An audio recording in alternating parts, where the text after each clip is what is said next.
Let's head back to the voicemail of Truth and Reason. Hi. Yeah, this is Paul in Finley calling about the game on Sunday. A couple of things I haven't heard too much about.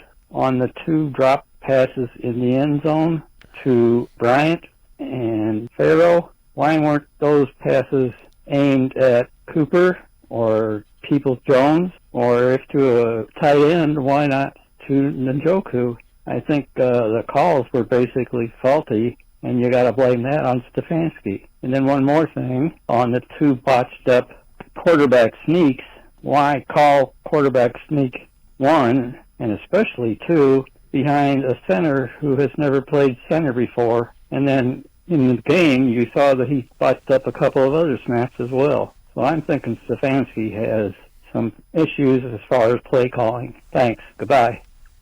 All right, let's look at this. This is the one he's talking about, to Harrison Bryant. And this is what we call a busted coverage. Harrison Bryant's all alone. I mean, they completely forgot to cover him. Harrison Bryant, I don't know if he stumbled. I don't know if he mistimed his jump. The throw wasn't that bad. An NFL tight end or receiver has to make that catch, and there's another look at it. That's as wide open as you get in the NFL. Relative to the quarterback sneaks, there's a point there. I can't disagree with that based on the backup center, and we've talked about that. But reading that play dictates you throw the ball to Harrison Bryant. Jacoby Brissett did a nice job with that. That isn't really the play calling. Yeah, it's so to explain it on that play call, there's 3 or 4 different routes that they're running, right? Based on what the defense is going to give you, you're going to choose the route that is open or where the play is supposed to go based on what the defense gives you. They left Harrison Bryant alone, all by himself. Now there's 2 things that you can kind of nitpick. Harrison Bryant puts his hand up, which kind of stops his momentum a little bit.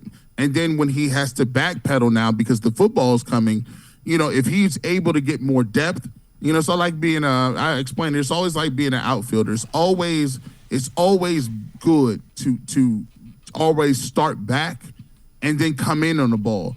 But if you start coming in first and then you try to, oh goodness, this is over my head, you'll never get there, right? You can always comfortably move forward than back. So when he put his hand up, he should have not even worried about it. He should have been expecting that the quarterback would see him, and it's one of those things where if he would have done that, maybe he would have been able to get his feet in the back of the end zone and then kind of jump up and tiptoe and be able to stay in without his momentum taking him back because he realized the ball might be over his head a little bit. That's being nitpicky a little bit. Another thing with the quarterback, sometimes when people say, well, what's the difference between what Jacoby Brissett will do and what's the difference he's playing well than what Deshaun Watson would be able to do? Well, in that case, you can say, well, look, sometimes your quarterback slows you down. And he slows you down by doing things like, hey, I'm going to underthrow this ball, right? I'm going to underthrow it on purpose because that stops his momentum from going backwards.